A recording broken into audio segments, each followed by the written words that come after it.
రైతు ఓడిపోలేదు. తన కలలను పిల్లల చేతిలో పెట్టాడు. గ్రామా చివర్లో చిన్న ఇల్లు, మట్టితో చేసిన గోడలు, ఆ ఇంట్లో ఒక కుటుంబం. ఒక చిన్న రైతు. భూమే జీవితం, కుటుంబమే లోకం. ఉదయం తెల్లవారక ముందే రామయ్య లేస్తాడు. భార్య లక్ష్మి వంటింట్లో నీళ్లు మరిగిస్తూ ఈ రోజైనా వర్షం పడితే బావుండు అని దేవుణ్ణి కోరుకుంటుంది. ఈ ఇయర్ కూడా వర్షాలు లేక పంట పాడైపోయింది. అప్పులు, బ్యాంకు వడ్డీలు పెరిగాయి. గ్రామాల్లో వాళ్ళు అంటారు, వ్యవసాయం వదిలేసి పట్టణం వెళ్ళిపో రామయ్య.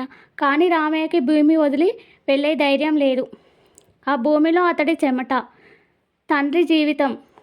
రాత్రి ఇంట్లో కూర్చొని లక్ష్మి మెల్లగా అంటుంది, పిల్లల చదువులకి ఫీజు కట్టాలి.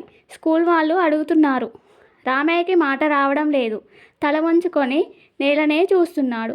పిల్లలు అడుగుతున్నారు, నాన్న మా ఫ్రెండ్స్లా మాకు కూడా ట్యూషన్ పెట్టిస్తారా? రామయ్య ఆ మాటలు గుండెల్లో బాణంలా గుచ్చాయి. కానీ పిల్లలు చదువులలో మాత్రం ఎక్కడ తగ్గడం లేదు. ఒకరోజు మాస్టర్ అంటాడు, మీ అమ్మాయి చాలా బాగా చదువుతుంది. ఆ మాట విని రామయ్య కళ్ళల్లో నీళ్లు తిరిగాయి. ఆ రోజు లక్ష్మి దగ్గర అంటాడు, ఏం జరిగినా సరే పిల్లల చదువు ఆపకూడదు. పంట పూర్తిగా నష్టపోతుంది. రామయ్య ఒంటరిగా పొలంలో మట్టిని చేతిలో పట్టుకొని ఏడుస్తుంటాడు. ఇంట్లో పిల్లల ఆకలితో నిద్రపోతారు. కొన్ని రోజుల తర్వాత పిల్లలకి స్కాలర్షిప్ వస్తుంది. అమ్మాయికి ఫ్రీ సీట్ వస్తుంది. రామయ్య మొదటిసారి నవ్వుతాడు. పిల్లలు చదువులలో ముందుకు వెళ్తారు. కొన్ని సంవత్సరాల తర్వాత రామయ్య కూతురు టీచర్ అవుతుంది. స్కూల్ ముందు రామయ్య నిలబడి చూస్తూ కళ్ళల్లో నీళ్లు, ముఖంలో గర్వం. అప్పుడు అతను అంటాడు, భూమి పంట ఇవ్వకపోయినా నా కూతురు నా జీవితానికి ఫలితం ఇచ్చింది. వీడియోకి లైక్ చేసి ఇలాంటి వీడియోస్ కోసం మన ఛానల్ని సబ్స్క్రైబ్ చేయడం మర్చిపోకండి.